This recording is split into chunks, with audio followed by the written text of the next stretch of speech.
Welcome to the new session of PCS Practical. In this session, I am going to discuss about booting process. A booting process is also known as boot up. The booting is the process of powering on a computer and getting into the operating system. During the boot process, computer will perform a self-diagnostic process. It post and load necessary drivers and programs that helps computer and devices to communicate each other. As your computer is booting, you may see a screen similar to the following figure. This is the example of the booting process. After starting your computer, that means after pressing a power on button, you will get this screen on your monitor. So this process is known as a booting process. The above example, the screen display the BIOS information. The BIOS stands for Basic Input Output System. The type of computers, CPU and memory for the computer and a prompt to enter BIOS setup. If the computer cannot boot, you may receive a boot failure error, which indicates that computer is not passing post or a device in the computer such as hard drive has failed. There are two types of booting. It is known as warm boot and cold boot. Warm boot is something necessary when the program encounters an error from which it cannot recover. On PC, you can perform a warm boot by pressing Ctrl plus Alt plus Delete key simultaneously. On Macintosh, you can perform a warm boot by pressing the Restart button. The warm boot is also known as soft boot. The warm boot, the name itself contains the meaning of this booting process. When your computer is warm, that means it's working in the condition, but due to some failure or due to some error, you have to restart your computer. So that is known as warm boot.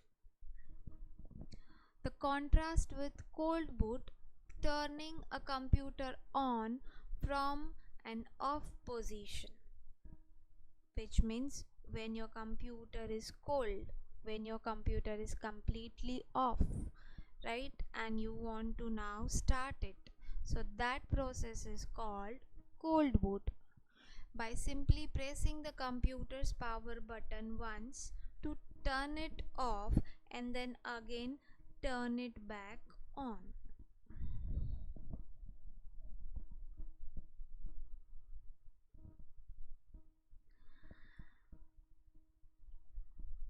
Let's see, the next topic is wildcard definition. To retrieve and identify the files, we can use its specific name or may refer it with the help of wildcard, which can even refer to entire group of file. There are two wildcard symbols. Asterisk, which is a star symbol, indicates that any or a one valid character can occupy that position or of the remaining position in the file name or extension. The question mark symbol means that any one wildcard character can occupy the position. So if you write the character, let's say A and then star, that means the first character should be A, and afterwards there is n number of characters, and any characters can be valid in the asterisk case. But if you write A and then question mark, so question mark is for only the single character, right? So after the A there should be only a one character, but that can be any character, but it should be a single character in case of question mark. But in case of star there is n number of characters. Now let's see the types of DOS commands. So slowly we are in the process to learn the DOS command. So before to start with the DOS command, first we need to learn the types of the DOS commands. Any instruction given to the computer to perform a specific task is called command.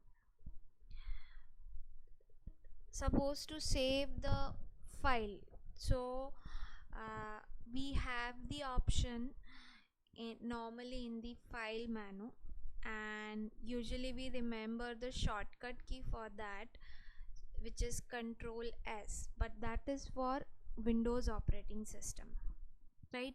So that is called the command. So user is giving the command to the computer to save the file. Similarly, there are list of commands are available for DOS operating system. So any instruction given to the computer to perform a specific task is called command.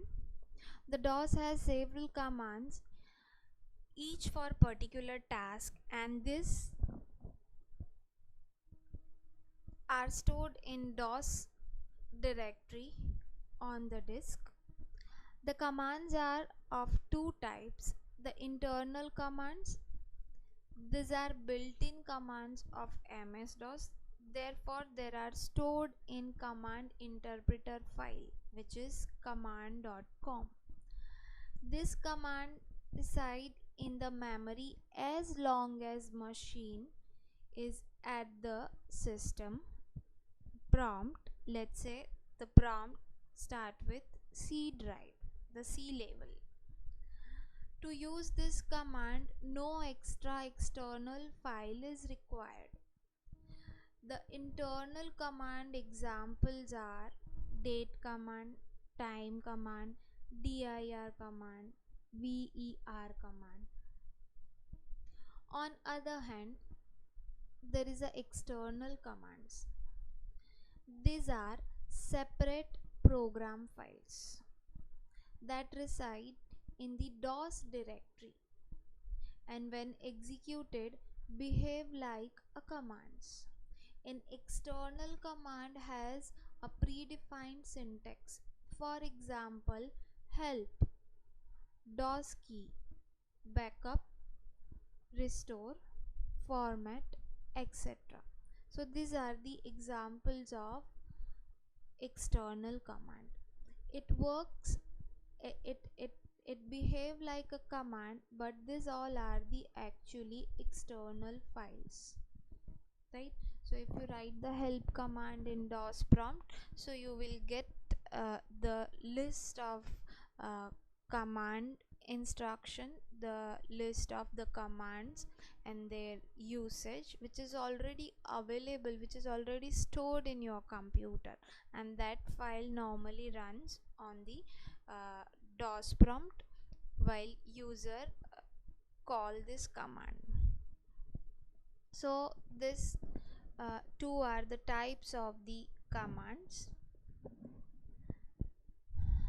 So here we are going to learn a basic 13 types of commands. So the first command that we are going to learn is dir command.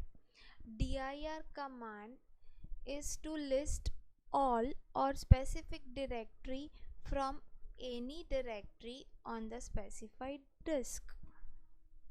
Suppose you want to find how many folders available in particular drive, let's say the C drive, right? So to find the list of the files and the folders available in C drive, you have to write a dir command.